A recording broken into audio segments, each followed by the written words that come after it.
Hi guys, Julie here, and I am with Mr. Groot. This is actually my first time walking with him. Josh has done all the work leading up to this. As you can see, we're hands-free. We are in an off-leash heel, and we are out in the neighborhood, in the woods. Good boy, Groot. All right, so we're gonna be discussing the e-collar heel. Okay, so I've got my leash dragging. All the training is on the e-collar. All right, so as I've discussed, what we're looking for is his head to stay in this imaginary circle next to my left leg, next to my left knee. If he moves out of that circle, whether that be too far ahead, he drifts out to the side, he lags too far back, or he starts going behind my legs, or it could even be his nose goes to the ground. That moves out of the circle too. That's when my e-collar pressure turns on, or my tone. I like to use tone if he's lagging behind or going too far to the left or going behind my legs. I like to use stim if he's going too far forward. Now, if I notice he's going too far forward, even if it's just a half an inch, what I can do is drop back. If he continues to shoot forward, press and hold, have him close the gap, release, and then repeat. And then he should be paying attention a lot more. Good. Good boy. We found a nice shady path. I really like how constantly he's looking up at me. This is not how he came in. He came in worried about everything else. How do you get a dog that's worried about everything else to pay more attention to you than the environment? Well, you can give them a command and then correct them for breaking it. And all of a sudden you become a lot more relevant. That was a beep. Okay, so he kind of drifted out that way, hit my beep, and he closes the gap again. Okay, good. All right, I'm gonna do my drop back move in just a second. Let's see if he's paying attention.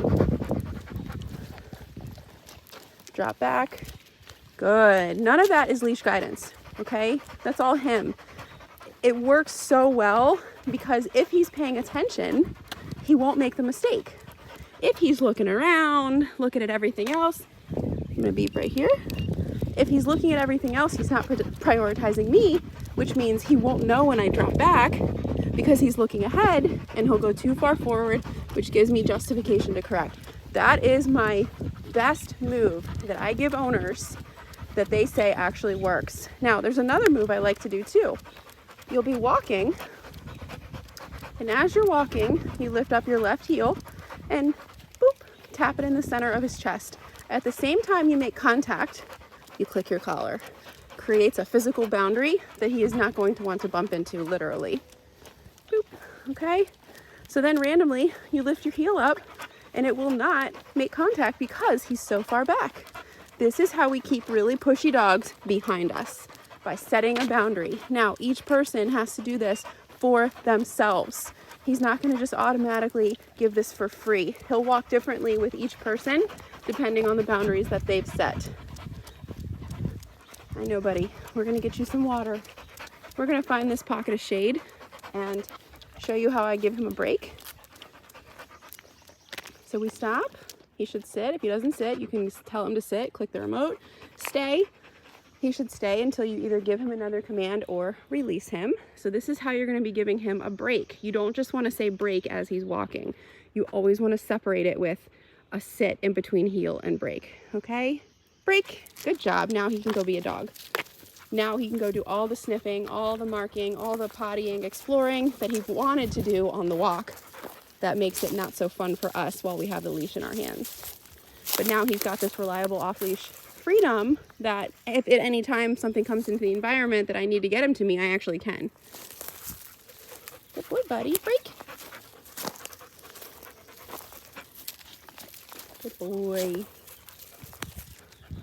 He's got his eye on me, I know. Good. Sit. Let's work on those stay commands. So we're going to do it down at a distance. Down. Perfect example of when and how to use the remote. I gave him a clear command. He literally looked at me, looked the other way. I gave him my 1 Mississippi. I click the remote and he listens. I'm at a very mild number. I'm at a 5. Good. Then I can mark it with good. Okay. Now do you see how he's sort of in that Sphinx position, sort of not very reliable, I can actually click again down, click again, and he shifts a hip and relaxes himself even more. If it wasn't so hot, I could enforce the chin on the ground, but he actually needs to pant. But he does have that skill. Like if I keep clicking, he'll do it. I'm not gonna hold it there because he needs to pant, but I'm just showing you he has that skill of the double down that you can definitely use if you need help relaxing him a little bit more, okay? Good. I'm gonna do a recall here. We'll do it silently, just with the tone, and we're gonna go right into a moving heel. Good. Heel. He went a little bit past me. We're gonna try that again. Sit. Good, stay. I really want him to lock in right here, and that'll actually make his entire walk a little bit better. Heel. Good boy. Good boy. Okay, good job. I'm very impressed for my first time walking with him, especially since Josh has been doing, oh, so much work. Good boy, buddy.